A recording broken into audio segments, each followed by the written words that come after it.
Olá, bem-vindo ao canal Psicolosofia. Aqui nós falamos de psicologia, filosofia e ciência, e hoje nós vamos fazer um vídeo um pouco diferente. No vídeo anterior, eu dei uma perspectiva um pouco mais teórica sobre o que era o positivismo e comentei também que nós, muitas vezes dentro da área da psicologia, nós costumamos usar esse termo de uma maneira um pouco errada muitas vezes, né? Já no vídeo de hoje, a gente vai fazer uma coisa um pouco mais prática. Nós vamos ver alguns casos reais de usos errados ou então distorcidos de positivismo e também de ciência, que normalmente está atrelada a esses tipos de fala. Nós vamos ver aqui vários exemplos e explicar um por um o que tem de problemático em cada um deles, né?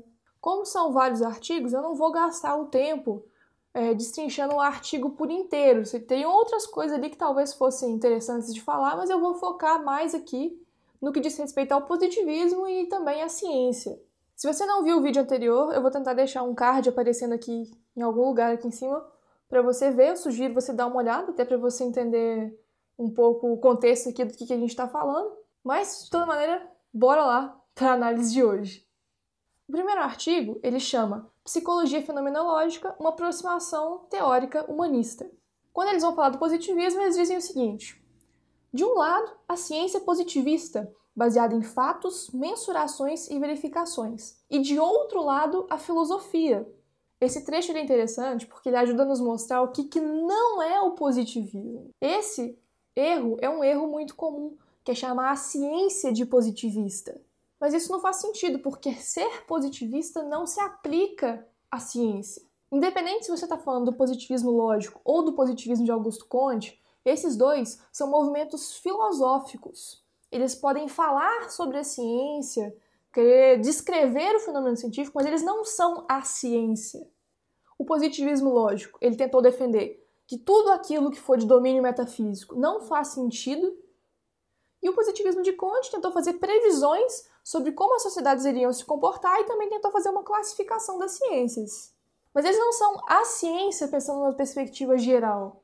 Aliás, isso mostra o quão estranho é você colocar a ciência positivista de um lado versus a filosofia. Porque o positivismo é um movimento filosófico. Como que poderia fazer algum sentido isso? A ciência, ela não é positivista. E o positivismo é filosofia. E aí você coloca um versus o outro nos lugares trocados.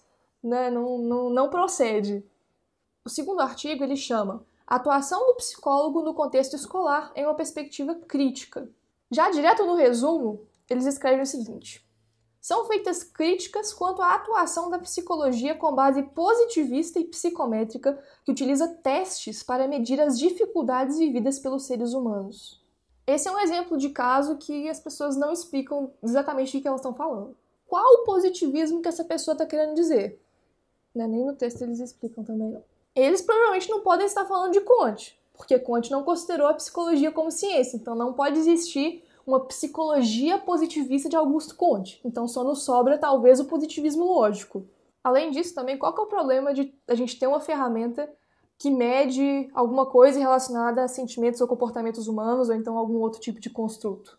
É engraçado que tem gente que transforma esse tipo de coisa em algo demoníaco quase que automaticamente.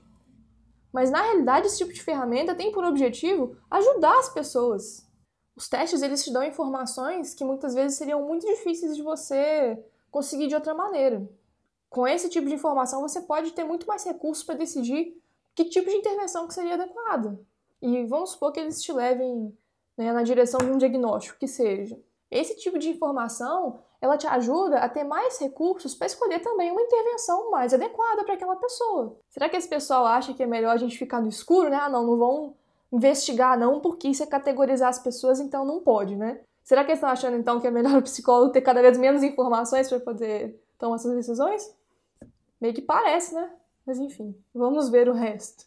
A autora ainda destaca que a aplicação de testes de inteligência, QI, em crianças tornou-se prática frequente com o intuito de classificar as turmas e justificar os baixos rendimentos dos alunos e, nesse sentido, a psicologia de base positivista e psicométrica tomou o principal lugar científico na avaliação das dificuldades vividas pelos seres humanos. Quer dizer, então, que os testes de QI, eles são embasados em uma psicologia de base positivista. Eu, sinceramente, gostaria de ver como é que seria um teste de inteligência positivista. Não sei, né? Às vezes a gente pode pensar num teste, às vezes pode ter só uma questão aí, quem sabe? A única pergunta pode ser: a metafísica faz sentido? Se a criança marca que sim, você já imprime ali no papel empiricamente verificável que ela tem deficiência intelectual. Se ela marca que não, aí você já imprime também em outro papel empiricamente verificável que ela é superdotada. Pronto. Agora, esse que deve ser o teste QI positivista, só que eu nunca vi ninguém fazendo isso. Acho que é só assim para um teste QI ser positivista, não é mesmo? Em outro trecho, o artigo continua. Pato, realizando suas reflexões, ainda na década de 80 e 90, destacou um questionamento importante que o trazemos para este texto. A serviço de que e de quem estaria a psicologia escolar e a prática psicológica calcada nos princípios positivistas e psicopatologizantes? Em seus estudos, a autora ressaltou que a atuação do psicólogo educacional não estava favorecendo a melhora nas relações no interior da escola e ressaltou ainda que a forma como a escola estava organizada não proporcionava benefícios aos alunos, especialmente as crianças oriundas das classes mais pobres, principalmente os filhos da classe trabalhadora. Princípios positivistas e psicopatologizantes. Ó, se a gente for bem caridoso aí com a autora, dá pra gente tentar pensar que ela não tá falando que essas duas são coisas iguais. Mas eu, sinceramente, eu não acho que essa seja a intenção. Eu acho que a intenção que está sendo colocada aí é realmente falar que é tudo coisas que estão andando juntas. Eu não acho que ela escreveu essas coisas por acaso. Então, sim, eu vou perguntar, o que o positivismo tem a ver com psicopatologia, com relações interpessoais, com crianças pobres e com classe trabalhadora? O positivismo lógico, ele é um movimento que foi criado no Círculo de Viena e que defendia principalmente que as coisas de domínio metafísico não tinham sentido. Não é nem um pouco óbvio qual que é a relação de positivismo com essas coisas que estão sendo trazidas nesse texto. O próximo artigo chama Contribuição a uma análise da psicologia. E ele já começa falando o seguinte: a ciência, essa instituição concebida idealmente como a produtora e detentora de um saber neutro, objetivo e imutável, portanto universal, está colocada em questão. E aí ele continua. A ciência, mantida sob o manto do universal, do absoluto e do racional, está sendo desmistificada em seus fundamentos teóricos básicos, o da neutralidade e objetividade, definidas pelo positivismo. Esse pessoal, eles já começam o artigo falando de ciência, mas sem ter uma clareza muito boa sobre como funciona a ciência. A gente pode dizer que sim, dentro da ciência existe um esforço para que a maneira pela qual nós adquirimos o conhecimento seja a mais objetiva, mais sistemática, mais imparcial possível. Mas isso não significa que os cientistas são um bando de ingênuos e alienados que acreditam que não existem papers enviesados, que não existem cientistas que têm vieses, que não existem metodologias falhas. Isso daí não tem a menor cabimento. Isso não faz nenhum sentido. Ninguém defende isso. Não existe uma seita que a cada paper publicado a gente faz uma oração, fica de joelhos e fala amém pro paper. O que existe é uma tentativa de controlar ao máximo os vieses que nós naturalmente temos. Uma tentativa que ocorre de uma forma que não costuma ocorrer em situações que não são científicas, por exemplo, no dia a dia do senso comum. E isso é algo que é sabido por aqueles que valorizam o conhecimento científico, que se propõem a buscá-lo. A gente reconhece que a ciência é falível, e mesmo reconhecendo que ela é falível, ainda assim ela é a maneira mais confiável que nós temos. Isso também torna a questão de ser imutável e absoluto que eles falam no texto aí meio sem nenhum sentido. Sabendo que a ciência é falível, é claro que a gente vai reconhecer que a gente pode chegar em alguma conclusão que estava errada. E aí, a partir de novas evidências, nós mudamos a postura. Essa é uma característica que é valorizada dentro do meio científico. A capacidade de mudar sua opinião com base em novas evidências. Não é porque você encontrou, publicou um achado lá, sei lá quantas décadas atrás, e aquilo vai estar sólido em pedra e nunca mais vai mudar. É isso, a gente sempre está aberto às novas evidências. Pro lado que as evidências mais estejam apontando, é o lado que nós vamos seguir. Até que talvez isso mude, a gente pode sempre estar enganado. É isso que a gente reconhece na ciência. Esse lance de ciência imutável é balela. Nesse mesmo artigo, um pouco mais para baixo, eles dizem o seguinte: Na psicologia dita científica, o empirismo é a filosofia que informa a maioria das correntes e escolas, impondo a experimentação como um método privilegiado. O empirismo, enquanto obstáculo epistemológico ao desenvolvimento das ciências sociais, encarna-se em uma ideologia teórica, o positivismo. O positivismo impõe não apenas a necessidade de experimentação como condição de cientificidade. Ele impõe também uma forma particular de interpretação da experiência. Ela é reduzida a um registro dos dados observados, não considerando a estrutura ativa dos objetos estudados e suas relações com as ações do sujeito que conhece e suas tentativas de interpretação. Adotar uma psicologia científica não implica você acreditar que, para todos os casos, a única maneira confiável de se conseguir conhecimento é fazendo experimentação. Podemos ver o caso da filosofia. Dentro da filosofia, em muitas das discussões, que são as principais discussões da filosofia, mesmo que eles se auxiliem, usem de vez em quando dos dados experimentais, eles não são o principal e não são eles que vão resolver os problemas filosóficos.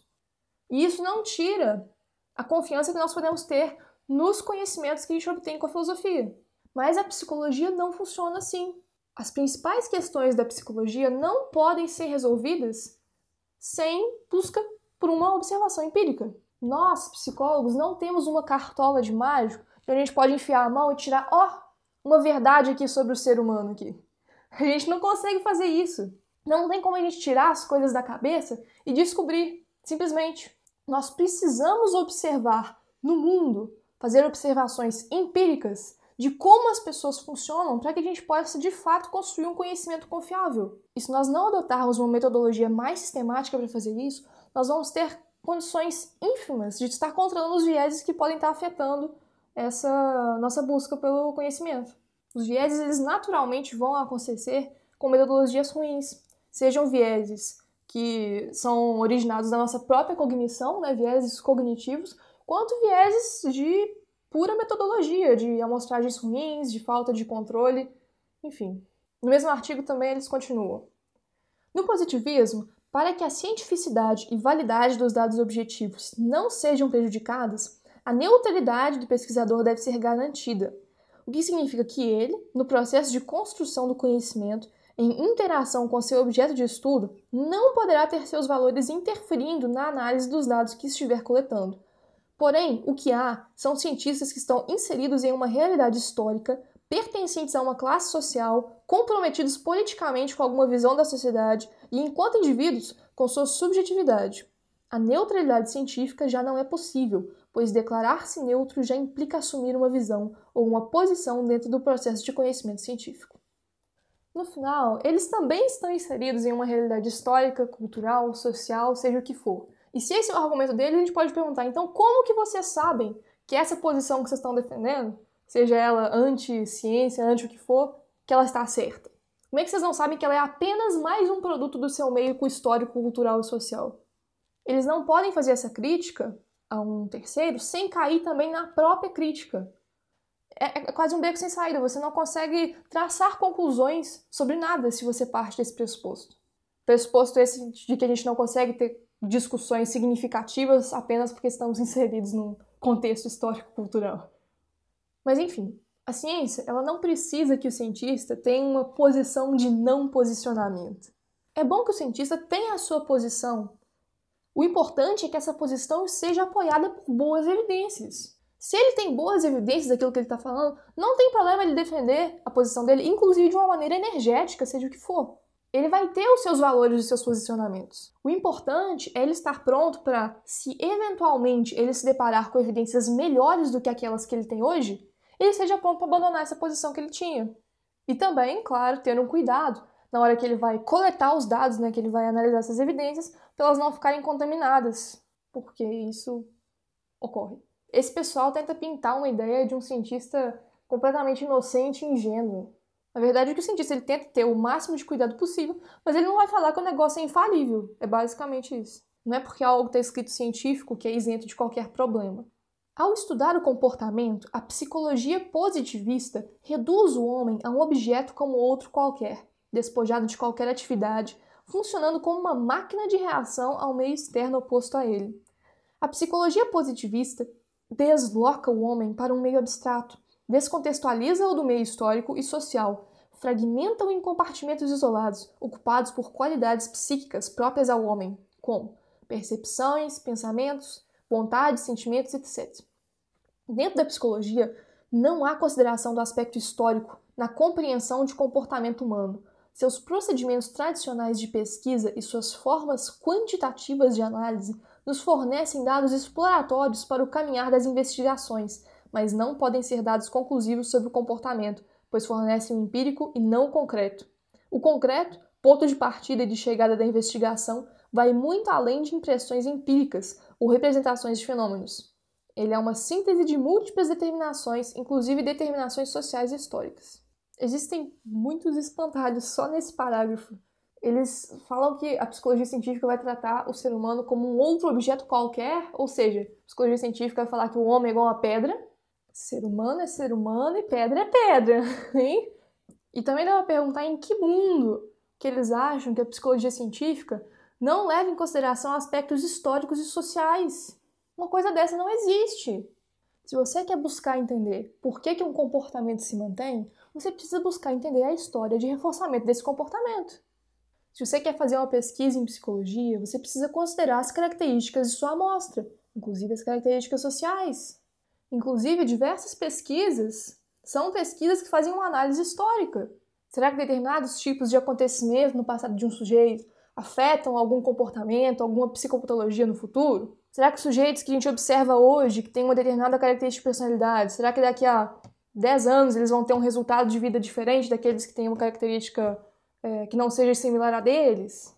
Tem várias coisas nesse sentido que tornam uma afirmação como essa completamente absurda. O próximo artigo, ele se chama Um método científico na psicologia, abordagem qualitativa e quantitativa.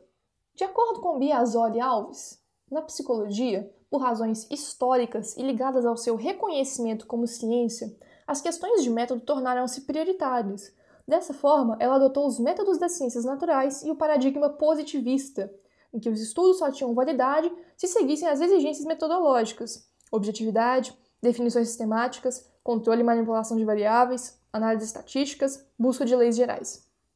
Paradigmas são marcos teóricos metodológicos de interpretação dos fenômenos adotados por pesquisadores. O pessoal não entende muito bem, de fato, o que é positivismo e o que não é. Tudo que soa sistematizado, rigoroso, científico, eles vão falar, positivismo. Pode ser que, eventualmente, Conte foi lá e virou e falou assim, não, objetividade é bom, sistematização é bom, investigação empírica é boa. Ou o que mais que eles quiserem demonizar aí, enfim. Mas isso não basta para você dizer que uma posição ou alguém ou o que for é positivista. É a mesma coisa que você virar e dizer assim, não, católicos, eles acreditam que matar pessoas inocentes é errado. E aí todas as pessoas do mundo que pensam que matar pessoas inocentes é uma coisa errada, você vai chamar de católico. Isso não faz o menor sentido. Existem um monte de outros tipos de pessoa que podem pensar a mesma coisa. Um ateu pode pensar isso, um evangélico pode pensar isso, um espírita pode pensar isso, um muçulmano pode pensar isso, um agnóstico. Todas essas pessoas podem pensar também que matar pessoas inocentes é errado. Mas não é por isso que você chama todos eles de católicos. Outra coisa também problemática nessa fala é que para a gente valorizar uma rigorosidade, uma sistematização na ciência, a gente não precisa dizer que existe só um único método científico. Claro que isso também não implica que a gente pode sair tirando tudo da cartola, igual eu falei, igual o pessoal da psicologia baseada em achismos gosta de fazer. Mas essa é uma discussão um pouco mais longa, talvez, para um outro momento. Agora vamos ver o nosso último artigo. Ele chama O Psicólogo no Processo de Intervenção da Política Nacional de Humanização. E nele a gente encontra o seguinte.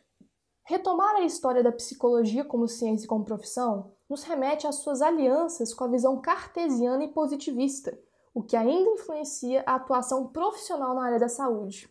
O modelo biomédico, com enfoque fisiopatológico mecanicista, conserva em seu bojo uma concepção fragmentada de saúde e o caráter curativista, em que a queixa e os sintomas são biologizantes, o que repercute na medicalização da vida cotidiana. Destarte espelha o caráter funcional do sistema socioeconômico vigente, o que se traduz como melhor fonte de lucro no mercado de consumo de medicamentos de alta tecnologia. No campo das ideias, reforça a visão de um modelo de clínica reduzida, antropocêntrica, mediocentrada, hospitalocêntrica e individualista.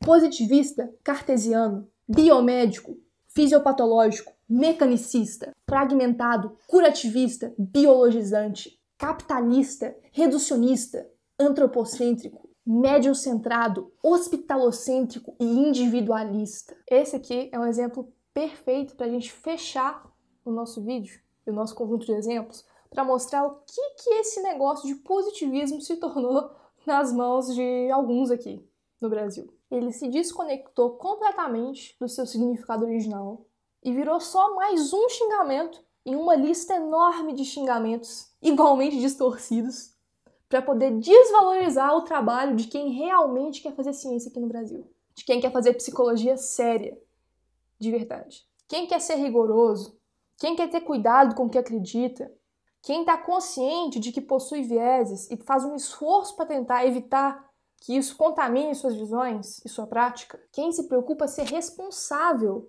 como profissional e também com suas próprias crenças, quem se preocupa com boas evidências, ou seja, quem quer trabalhar de verdade, que está sendo atacado com esse tipo de coisa. Muitas dessas pessoas adoram falar que estão fazendo isso para poder fortalecer a psicologia como ciência e profissão, mas eu acho que não tem outro nome para isso a não ser uma tentativa de destruí-la como ciência e profissão. Ser anticientífico dentro de uma matéria que é uma ciência é buscar a destruição dela. Se a gente quer fortalecer a psicologia, se a gente quer criar uma psicologia que a gente pode realmente confiar, nós temos que mudar esse tipo de postura. Nós não temos uma bênção divina para descobrir a verdade sobre o ser humano simplesmente especulando na nossa cabeça. Nós precisamos usar da ciência para poder produzir alguma coisa que a gente realmente possa confiar. Alguma coisa que, de fato, tenha alguma chance de estar refletindo a realidade.